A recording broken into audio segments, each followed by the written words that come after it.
Every Monday it's online for now. We have two different types of talks on Mondays.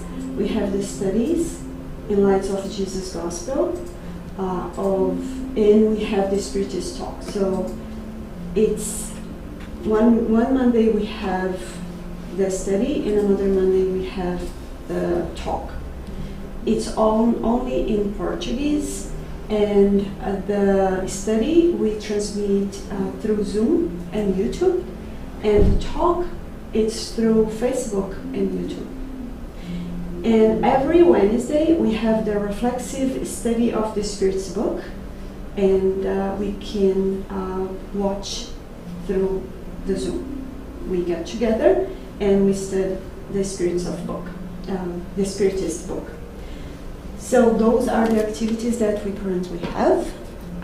If you think that there is some activities that you would like to suggest or you'd like to study with us, just please feel free to reach out to us, and we are going to try to accommodate your needs.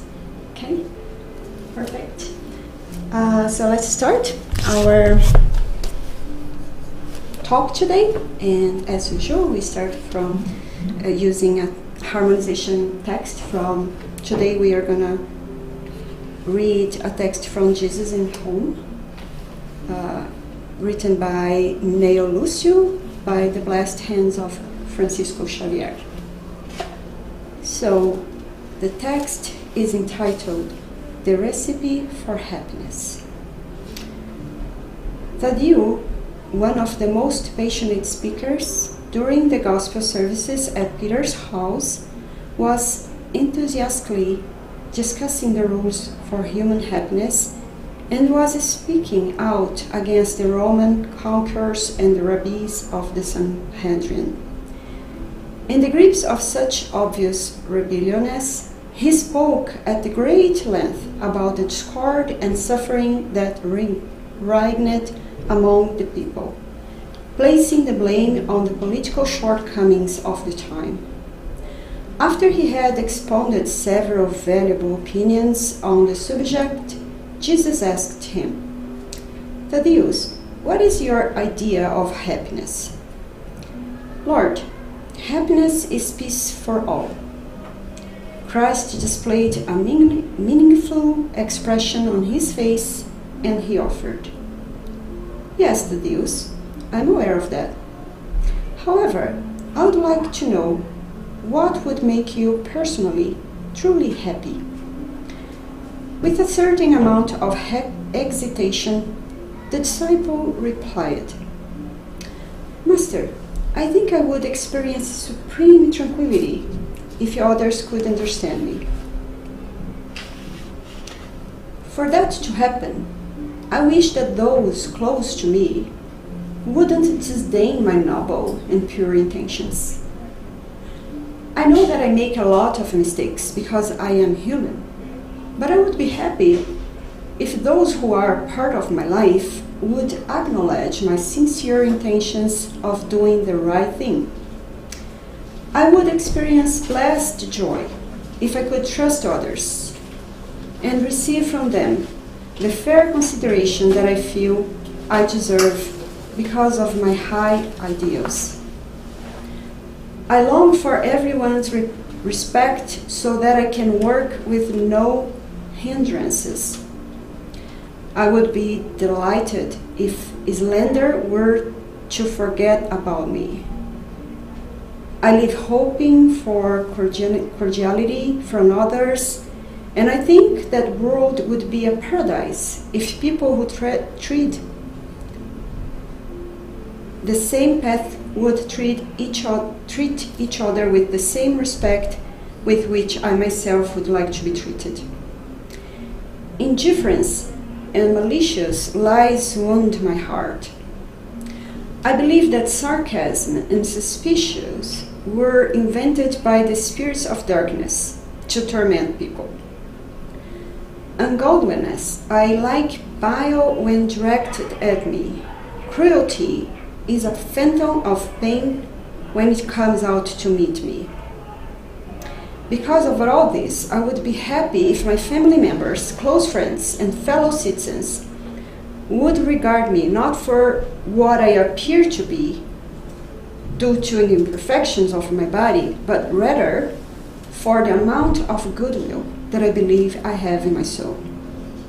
And most of all, Lord, I would be extremely happy if all those with me on life's journey would grant me the right to freely experience my own kind of personal happiness, as long as I abide by the code of the good in the field of my conscience, without irony and irrelevant criticism.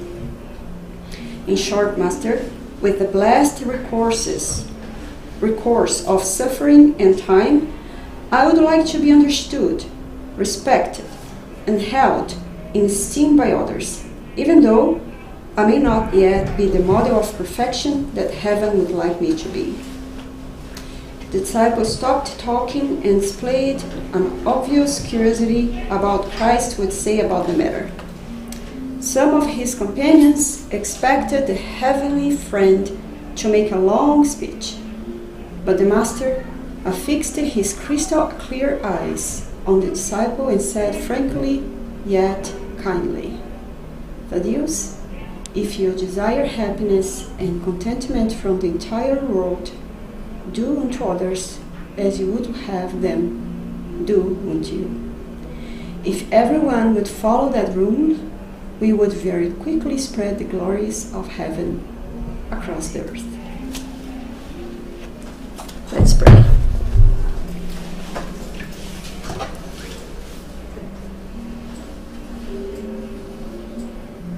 Lord, may you be with us. May you enlighten our minds and souls and hearts with your light and give us the calm and the faith that we need in order to reflect upon your teachings. Lord, involve us with your inspirations and guide us through the pathway of simplicity and humility. Help us, Master, to be loyal and humble disciples of your cause. Help us through our conflicts and challenges in life, trusting that with you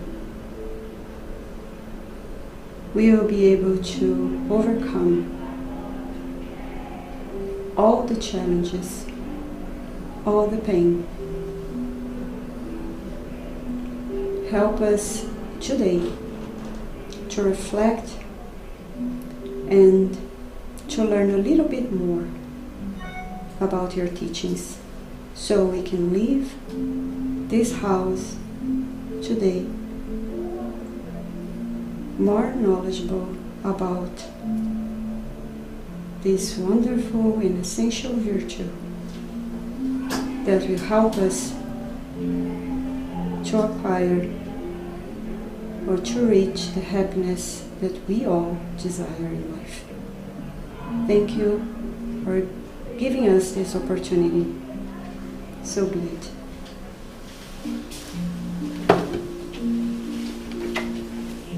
Hello everyone that were not here before. Hi, and hello everyone that is online. Let's start it.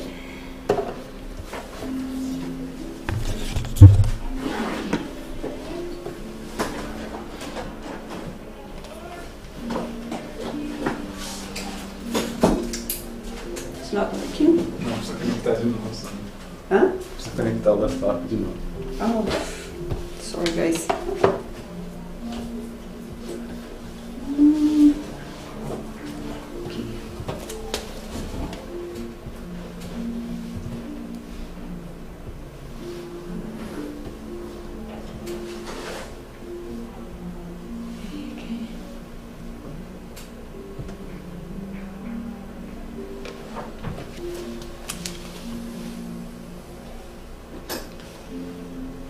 peça ninguém. A peça não.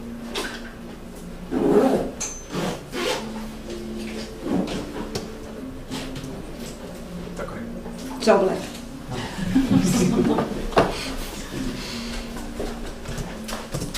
Oh. Yeah. Essa apresentação. Tá aqui. Eu posso passar lá e você vai me falando pra. Você acha que não vai conseguir? Não. Posso tirar? Acho que tira. Deixa eu ver se é isso. Sorry, guys. Technical issues.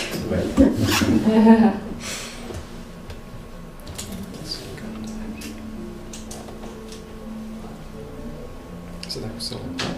Tô. Ah, mas assim. Quer que eu pego? Just in case.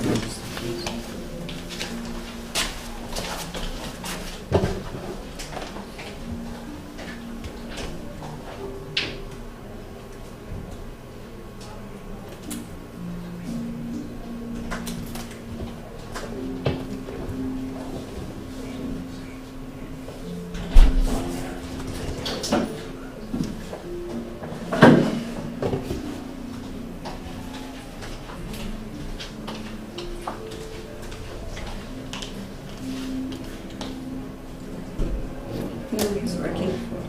Agora foi.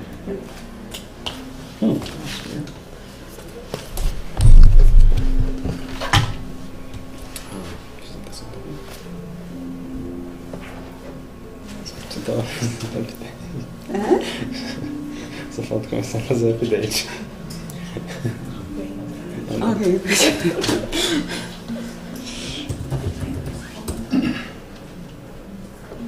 É É essa? essa.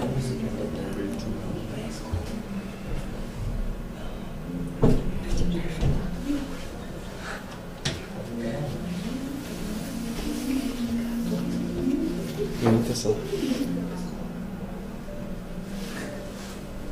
Ai, isso fez acontece.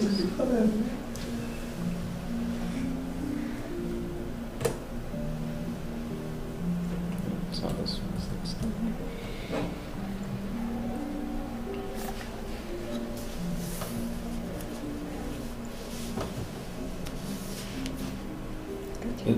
Começa nessa? Não. Não. Não, desculpa. Perfect. There we go. Thank you. Yay. IT is here. Thank God. All right, so let's start it. So today we're going to talk about humility and how this virtue is necessary for a happy life. Normally we don't connect humility with happiness because maybe we don't have a real idea or a good idea what is this virtue. So from the Gospel of Spiritism, the chapter 7, where we can find the first beatitude that Jesus taught us in the Sermon on the Mountain, we have lots of explanation about this virtue there, provided not only by Allan Kardec, but also by the superior spirits. And if we reflect upon this, the Sermon of the Mountain, which is the greatest teaching about how we can be happy, and provided by Jesus, and it's so recognized as the most important teaching, even for non-Christians. Gandhi said that if all the teachings of all times were lost, but only the Sermon of the Mountain would be there, would remain, we would have everything that we need in order to have a better life, in order to be better people. And Jesus starts his sermon by saying, blessed are the purest, or blessed are the purest in spirit. Let me see my notes. Blessed are the pure in spirit, for theirs is the kingdom of heaven. So what Jesus meant with that he was presenting us this wonderful and important and essential virtue called humility. He starts his talks about how to be humble, because we're gonna have the kingdom of heaven. And we're gonna talk about this. What is kingdom of heaven? Why this virtue is so important that Jesus starts his most important teaching telling us about this virtue. And many others teachings of Jesus, he taught us about humility as well, in many occasions. You're going to see one of them today too. So I invited all of you to follow me through these reflections upon how to develop this virtue in our hearts, and how it's so important for our evolution, for our transformation as immortal spirits. And before we really start our talking today, I would like to bring some reflections that we are gonna be touching today. And we would like today we're going to bring some reflections about what is the meaning of humility. Do I really know what is this virtue mean? Why is this virtue so important for our self-transformation? And what are the main benefits that we can get from this virtue? Because all virtues, they are connected and they bring benefits to ourselves. But what are the benefits that this virtue can bring to us that is so important for our self-transformation? And what examples of humility do I remember, and how I feel motivated to follow? So, those are some of the points that we're going to touch today, that we're going to talk about it today. And I would like once again invite everyone to ask questions, to provide comments, to reflect with me during this talk. Okay. All right. So from the good news, it's great book written by Francisco Canto de Xavier and dictated by the spirits of Humberto de Campos, who was a great journalist in Brazil. He brings us many dialogues that Jesus had with his disciples during his mission that are not they're not described in the Bible, but were like intimate conversation that Jesus had with his disciples, and help us so much in our own questions and struggles in life. We always use this book because it's so important for us to learn and to understand a little bit deeper Jesus' teachings and the teachings that the Bible brings to us. And we're going to start talking about this lesson that Jesus brought to the disciples during the Last Supper. So after the Last Supper, where Jesus thought, he shared the food and blessed the food and the wine, and he thought about those symbols, what they represent for the humanity. And up to date, many churches they repeat that Jesus act, sharing, right, the bread. After that, the disciples were arguing with each other, saying who would be the greatest in the kingdom of heaven among us.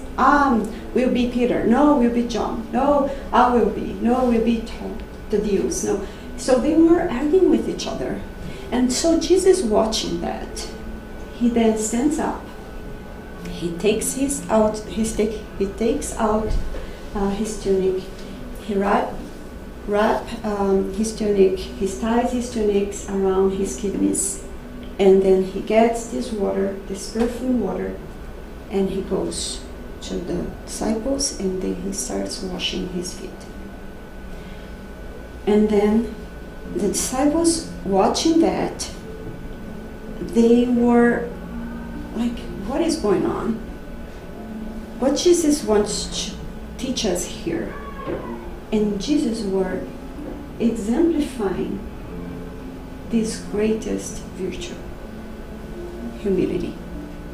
He was trying to show them by his example, as Francis de Assis brings us in his quote when he says to his fellow brothers, go, my brothers, my dearest brothers, spread the gospel, and if it's necessary, use words. So Jesus in that moment was doing that. He was not saying anything, the same that we read in the text. He was not saying anything. He was just doing, showing them who would be the greatest among them. And then when the disciples start protesting, and we can see Peter was protesting, like he was saying, no, you're not going to wash my feet. And Jesus said, if you don't allow me to wash your feet, you're not going to be part of the kingdom of heaven. And then he said this immortal teaching. He said, you call me teacher and Lord, and you say, well, for so I am. If I, your Lord and Master, wash your feet, you must likewise wash one another's feet on the path of life. For in the kingdom of good and truth, the greatest will always be the who has sincerely made himself the least of all. So here Jesus exemplified that the one he recognized himself. I am the master. I know I am. And you say, well, I am your master. However, I'm here washing your feet. Saying to them, it's only through the sincere fraternity and solidarity, when we wash each other's feet, when we help each other, when we understand that we are all here together in order to help each other, in order to hug and to share our struggles and be the support of each other, then we are doing what Jesus exemplified here with his humble example, how to serve each other, how to be the greatest amongst others.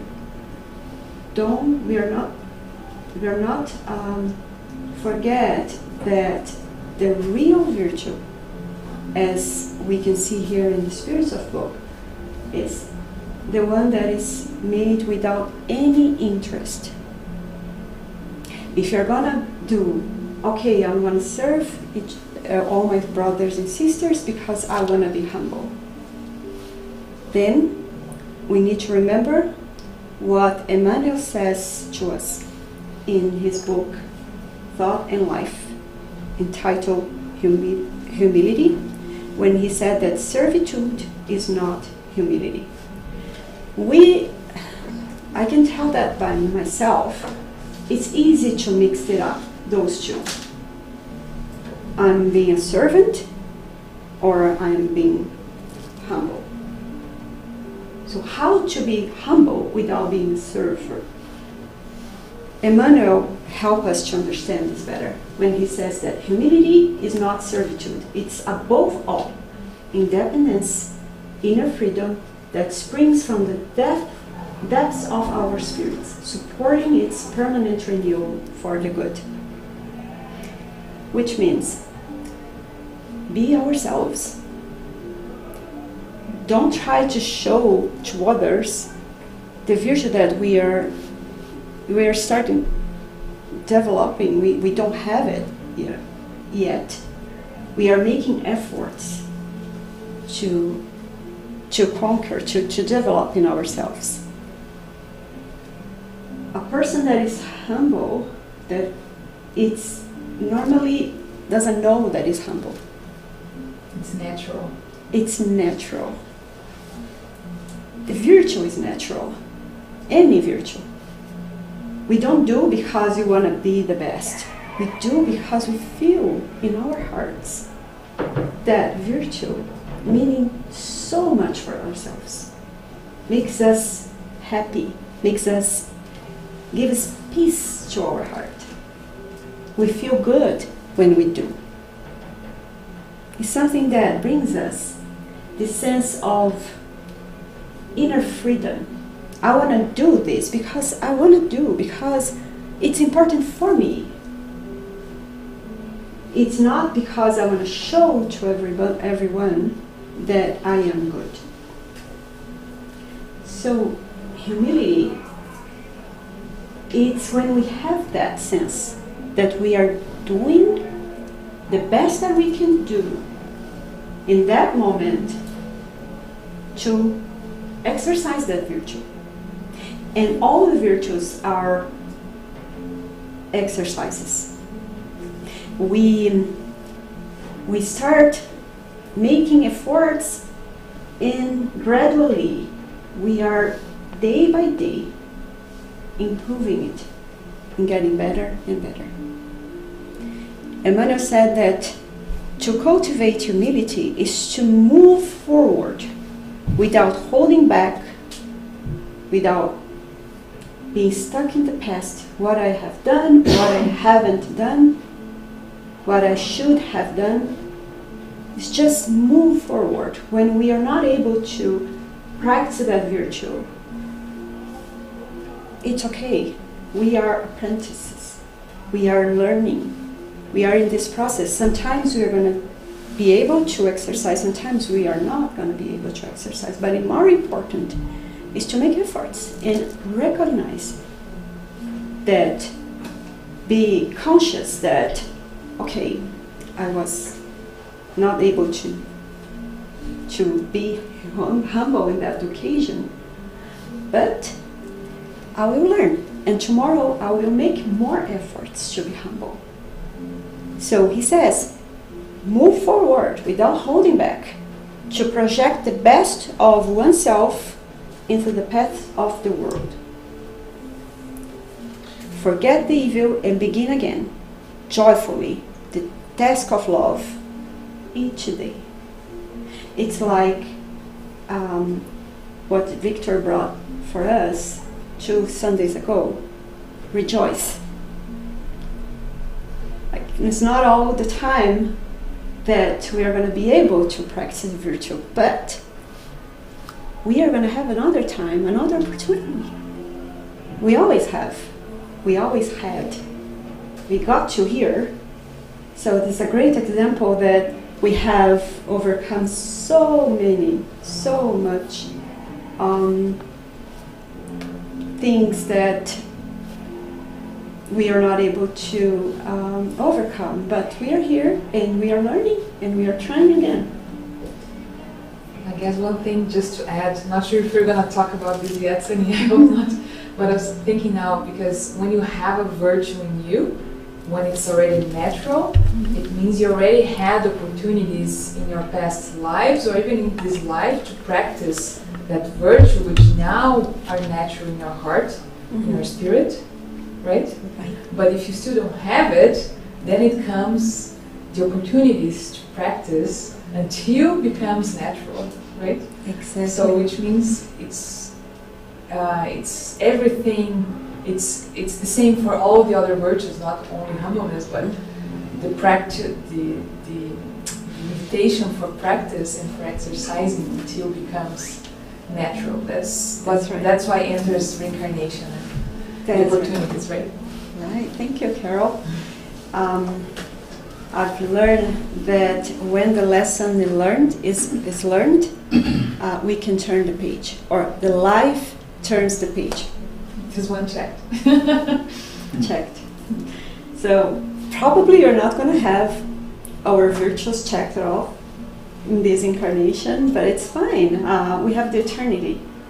We are immortal spirits. And this is just one chapter of our existence. We had others, like Carol said, and we are going to have more. And those other chapters will be better because now we are learning. So we are writing a better page for tomorrow. And that's the most important lesson that we need to remember. But what is humility? Well, this is what we are talking here about, the natural, right? Humility is defined by the recognition of our limitations. Yeah, I'm still not perfect, like Tadeu said here.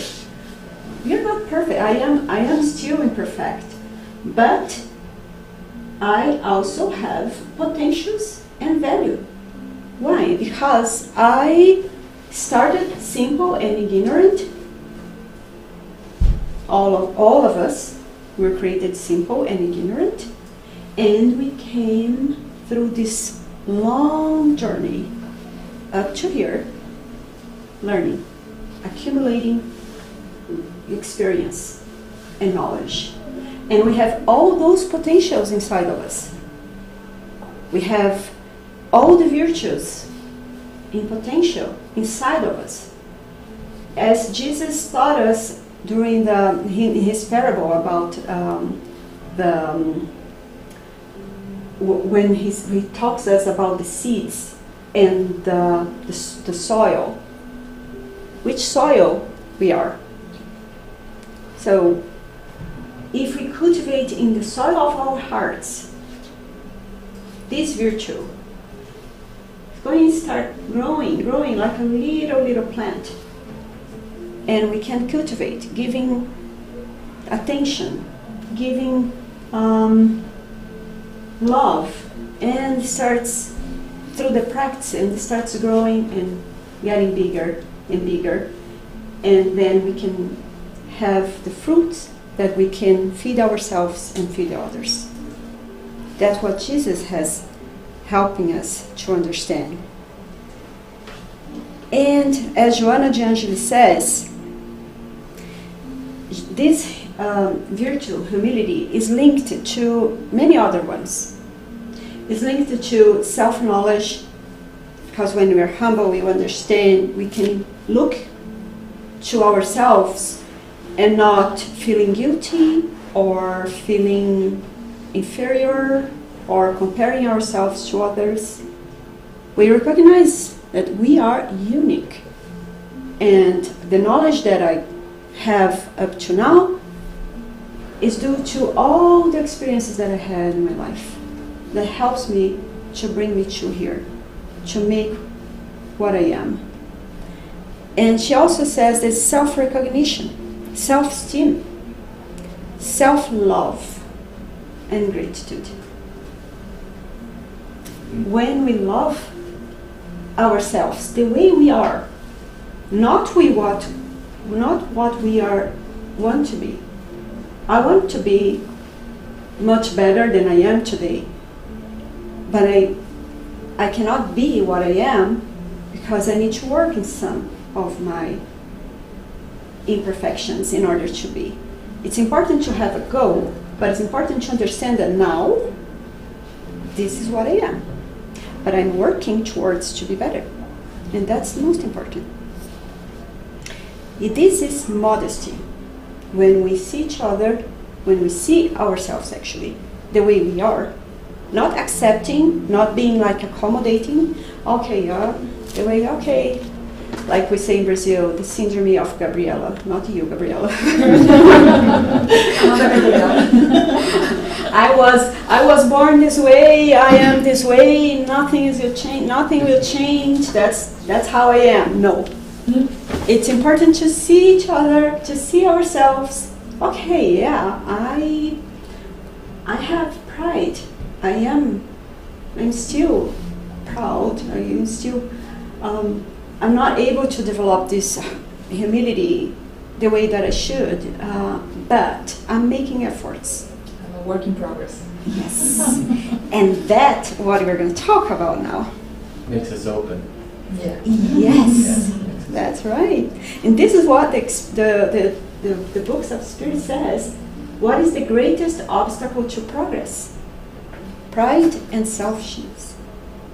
They always say that. The superior spirits always reminds us about pride and selfish. Those are the two vices that hold us back in our progress. Don't let us move forward, as Emmanuel says. This is in terms of moral progress. They state very clear here. As intellectual, progress is constant. And at first glance, it seems to magnify those vices by developing ambition and the love of possessions and wealth. So here, when Jesus said that's not easy for a rich person enter in the kingdom of heaven, he was not saying that a rich person is somebody that doesn't deserve. No, he was just saying about those two vices, pride and selfish. In the Spirit's book, they teach us that the rich, the wealth, is the most difficult proof for all spirits, because we can become ambitious. We can think that the possessions, because I have some title, I have this profession, I have this social position, I am better than everyone. And this is very, very dangerous, because we are all God's children. We are all the same. God doesn't have, He doesn't treat us differently. We are all the same for God. And if we are going through this life where I have those possibilities that God provides me through this incarnation, is to make a good use of it. Helping each other, helping us as well. Like Zacchaeus. Zacchaeus is great, was a very rich man, and Jesus invited himself to go to his house, and the others were saying, why he's having dinner with this publican? The guy is a tax collector, and Jesus is going to his house. And in this book, the Good News, it's so wonderful. Jesus clarified, saying, yeah, I'm going to his house because he is treating all his servants and all his community with his possession. He's not being selfish. He's helping others. And he says, Master, and Zacchaeus said, Master, if I, for some reason, not be fair with anyone, I would give to this one half of my fortune, because he had his conscience in peace. He was doing the most that he could in order to help his fellows. And Jesus knew that, because Jesus was able to see inside of each person that he meets. And that brings us to this great, great book 2 years ago from Emmanuel, written by Chico Xavier, 2000 anos. And this greatest, I forgot to translate, sorry. 2,000 years ago. 2,000 years ago, yeah. And where with Emmanuel, who was a Roman senator, he tells his encounter with Jesus. and was so important for his life, and it's so important for our lives too, because what we're going to do if we meet Jesus. So for those that haven't read this book yet, I will just tell you about this specific encounter with Jesus. Emmanuel, Publio Lentulus was one of Emmanuel's reincarnation. And he was Roman senator by that time, and he had a little child, a girl, and this girl had leprosy. How can I say lepra? Leprosy. Leprosy, thank you. Leprosy, and he was despair. So all the doctors said, we cannot do anything. She will die. And he and his wife had a great faith in Jesus. And she was saying, we need to see him, we need to see him. And he was very proud of his position to be the Roman senator. He wouldn't see Jesus. But because his child was dying, he decided to go. But he went to meet Jesus after hours, like during the night. And then he was close to the lake of Galilee, and then Jesus came. And he felt that Jesus was coming when he felt this peace, and he started listening to the nature around him. And then he looked and he sees Jesus. And then Jesus started this dialogue with him, but not talking, but thought. Jesus was reading his thoughts, and Jesus was saying things to him. At the moment that he sees Jesus, he fell on his knees, and he started crying.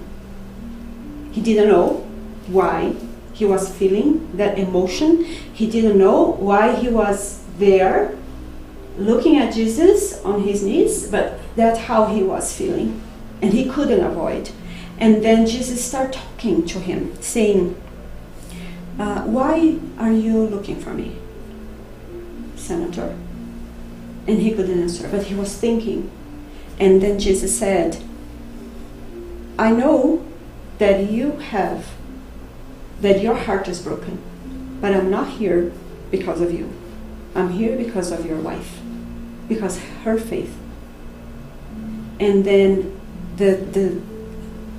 Publio Lentulus started thinking about what he's doing there, why he was there in that position. And Jesus said, I didn't come for your proud, and because you are so proud and superficial, but I'm here to help your daughter. And then he said, humility is the greatest virtue that you should have practiced. You shouldn't have come to see me during the night, but during the day, because you could practice this virtue.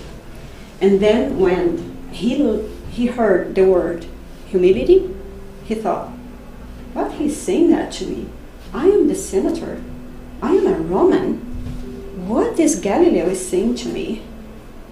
And then Jesus said to him, this is so touched. He said, all the powers of your empire are very weak, and all the treasures are very miserable. The magnificences of the Caesars are the ephemeral illusions of one day, because all the wise men, like all the warriors, are called at the appropriate time to the courts of justice of my Father in heaven. One day, your powerful egos will cease to exist under a handful of miserable ashes. And then he said, it sounds for your spirit at this moment a glorious minute, if you manage to use your freedom so that it may be in your heart from now on a song of love, of humility, and of faith in the indeterminable hour of redemption within eternity. but no one will be able to act against your own conscience. If you want to reject indefinitely this happy minute. What a lesson. But he didn't hear. He didn't learn that moment. But now we have Emmanuel. He learned. In the course of the years, of the centuries.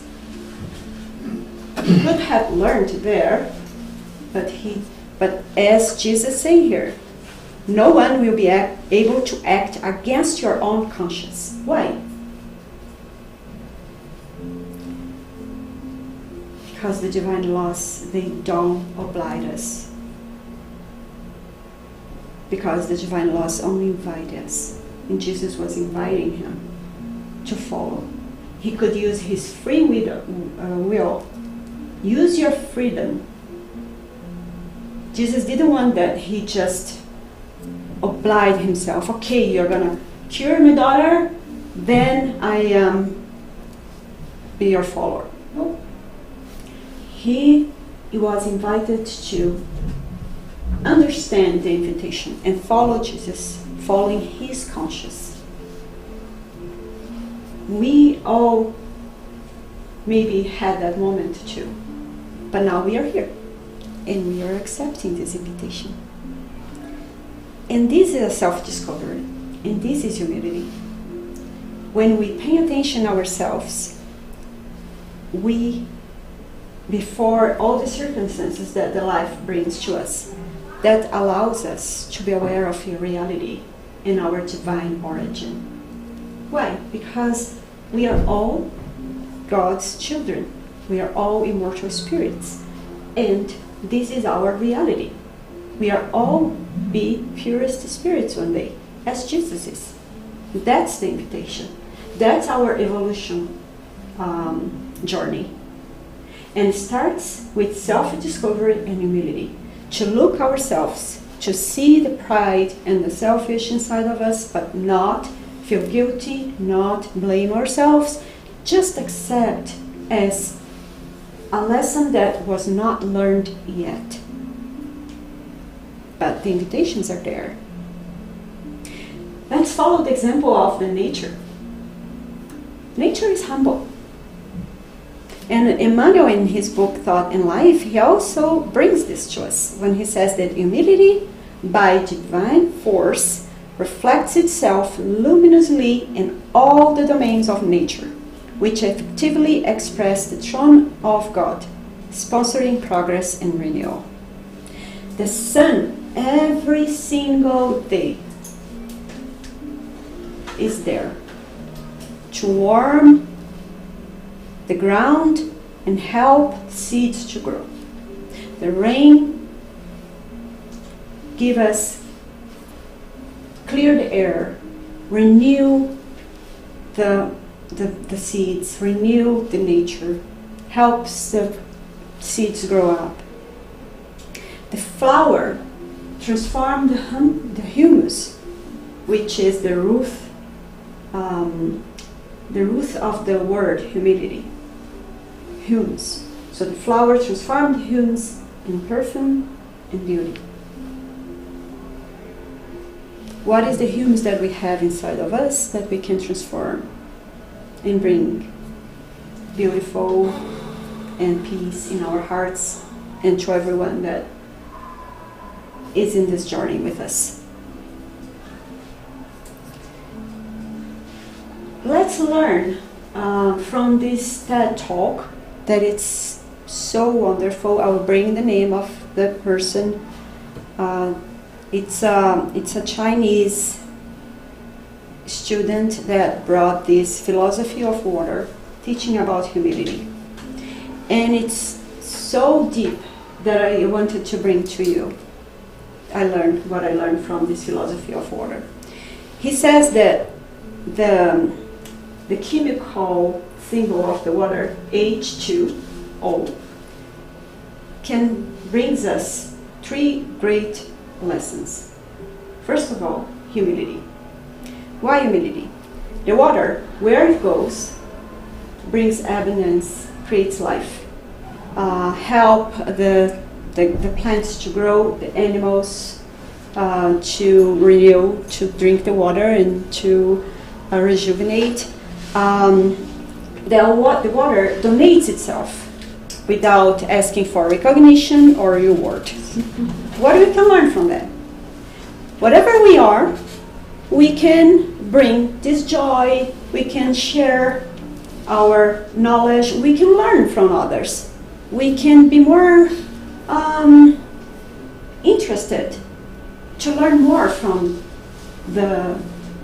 our colleagues, from work, from our house. Try to understand their unique journey, unique pathway, and to learn from them. And also share what we learn too. And we can bring joy, and you can enjoy our companies, whatever we are, bringing more meaning to our lives, whatever we are. And this leads us to another very important virtue, which is harmony. When we act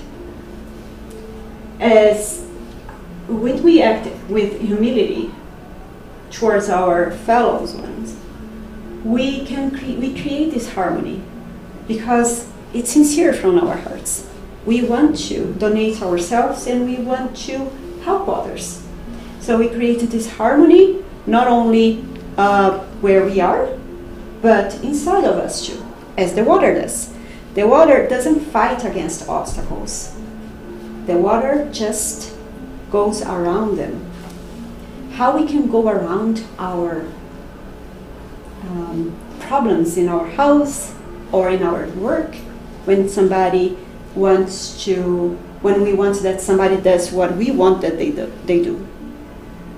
Not forcing them to act as we believe, but accepting them the way they are, but helping them to understand the harmony and the peace in our lives. And then we can feel this openness. We are open to learn, open to change, open to understand the other people, the other points of view of our companions in our lives. Like the water. The water is open to change. Goes from liquid to solid to gas. If you put the water in a bottle, it shapes the bottle. If you put in a cup, it shapes the cup. So, great lesson for all of us. I thought this is so wonderful. Like humility, harmony, and openness. Those are three very important, maybe, pathways that we can follow.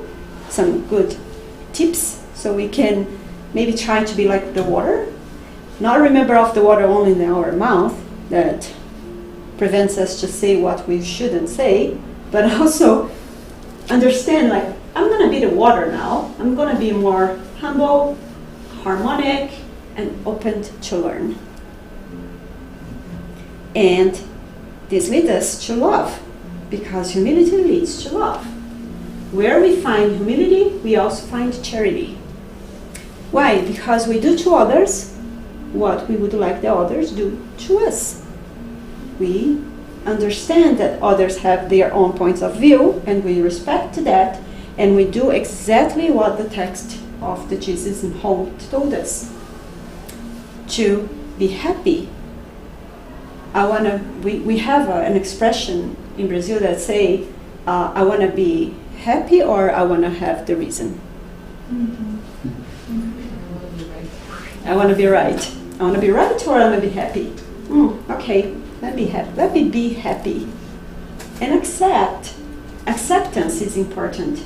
Not accept our own imperfections. Accept our own imperfections in order to transform them, not accommodate them. Just say, cross my arms and say, okay, well, this is what I am. I'm not going to change. This is very difficult. I can't. But accept that we are imperfect yet, but we are able to move on. We are able to help ourselves to be better people. And as we said at the beginning, humility is humble. Humility is a humble virtue. Whoever recognizes himself as such shows only that he lacks it. When we think, okay, I am so humble. I was humble that way. You cannot see that I am being humble here? Not really. Should be seeing a little bit better. So this is important for us to understand. When I am really humble, I ask myself, I might be wrong. Maybe that's not the only point of view of this situation. Maybe I should reflect upon it. Because when we want that others act the way that we think that is the correct way, we are forcing them, and we are not being as the water. We are here to help each other, wash each other's feet, not being how can I say this in English? When you accept the way the person is acting not in a nice way, not in the correct way, and we just say, okay, you are wrong, but you can go. Not saying that, but helping them to, hey, don't you think that maybe this way would be the better one? Bring your opinion, bring your point of view, but not trying to convince and force them, unless they are kids and they need that direction, right? Because when we are kids, we need that correction, we need that directions from our parents.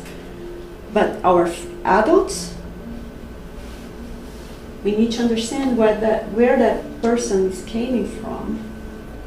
What is the knowledge? What is the feelings that person has in order to be acting the way that is, and embrace them and support them, helping them through their pathway. And another important benefit that the humility brings to us, health.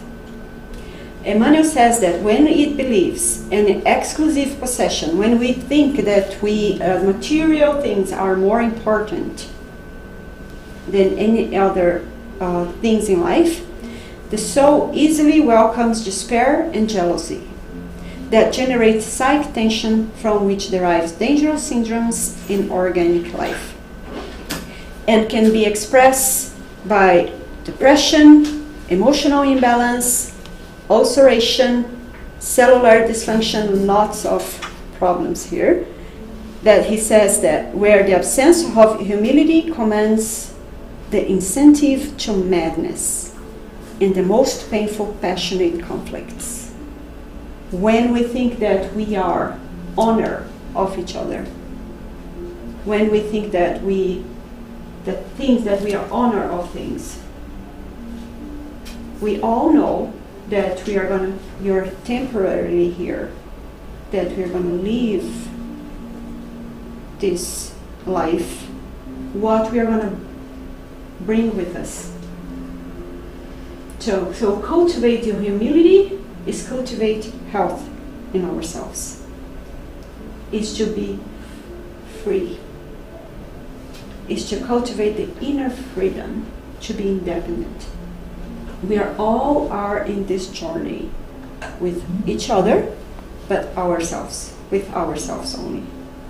We came by ourselves. We came alone, and we're going to leave alone. So be our best friends, trying to find in ourselves all the beliefs that we are still holding on so hard inside of us. Let's be free. Let's be humble. Let's go. Let's move forward like the water. Just flows. So, here, what we have learned today. Be better apprentices. Because The apprentice is there to learn. When we feel ourselves like, okay, I am a prince of life, all the circumstances that happens in my life are experiences that is helping me to learn something. What are the lessons that I am invited to learn here? Better person, better citizens. When we act according to the divine laws in our conscience, according with the charity and love and just, we do to others what we would like that others do to us. So we are going to spread the love, and we are going to build a better society and healthier people, because you're going to bring this balance toward in harmony and state of peace in ourselves. So we are going to have a better and emotional balance, because we are going to be in this state of humble and humility and humbleness, seeing ourselves as learners. As Socrates used to say, I just know that I don't know. Because we have lots to learn. We have so many things to learn. So each experience brings us this opportunity to learn. And having as a great model, a great model to follow, Jesus. Because Jesus not only taught us about humility, but also exemplified humility. And the greatest example that he gave to us is coming to us. Humility in Jesus' life starts by reflecting it from heaven to earth, when he was in the purest world and he came to the earth to live with us. And he was born on the manger like the most poorest child, and he leave us in the arms of the cross. We couldn't have the greatest example of humility and love to follow. Let's follow Jesus. He did, we are able to do too, because he's here among us, helping us to understand this lesson and helping us to build this wonderful and essential virtue inside of ourselves. Any comments? Thank you guys for your attention. Thank you. And here's the bibliography, the Gospel according to Spiritism, Spiritist book, the TV Allan Kardec with Cosme Massi, Virtues, Humbleness and Tolerance, Self-Discovery from John Evangelis, this great book, Thought in Life, Emmanuel, and this is the TED Talk, Be Humble, Other Lessons from Water, Raymond Tang, for those that want to see.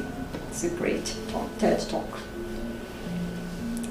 Perfect, thank you very much. Thank you, Sônia. Thank you. What you're talking about, accepting our imperfections, reminded me of how we always bring the reflection that God loves us unconditionally, and how we're invited to do the same with us.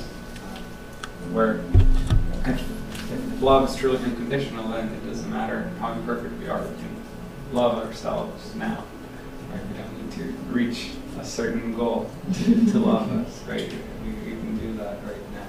Perfect. Yeah. Thank you for that reflection. For sure, yeah. God created us simple and ignorant. He knows. He knows we're gonna go through all this path, right, until reaches perfection. Mm-hmm. And it's very connected to the merit law. Yes, right. That's right. We have to have our own path, our own exercises, our own reflections and self-discovery, so we can reach the perfection by ourselves, because it was our efforts. Our efforts, yeah. That's right. Otherwise, we wouldn't feel good. Yeah. It wouldn't be fair, and Yeah, God is just, right? that's right. We all exist with dignity. Yeah. Yeah. We all exist with dignity, and so does everyone else. And wherever we are, we still have that dignity. You know? That's right. That's right. That recalls me the parable of the two sons. When the younger son says to come back home, he came back home and said, "Please let me, one of your workers, I'm not dignified to be your son." So he asked for work so he could dignify himself. It's great. Thank you very much. No, thank you. All right, let's do our final prayer then, and then go to the passes. Our Lord, Master Jesus, thank you for your humble teachings. Thank you for being with us, enlightening our hearts and bringing us all those profound reflections about this essential virtue that help us towards our progress, towards our evolutionary pathway. Thank you for being this humble master. Thank you for inviting us every single day to follow your teachings full of light and peace. And so we can be more and more happier each day. Thank you for this opportunity to learn and reflect. And thank you for this day, Master, another opportunity that we have to practice all the virtues. Thank you, God, for creating us, for bringing us to this life, to this existence, another opportunity to learn. That Jesus bless this Sunday, bring peace and light to every heart here, and for those that couldn't be here, but feel the peace of Jesus inside their hearts throughout this week, now and ever. So be it.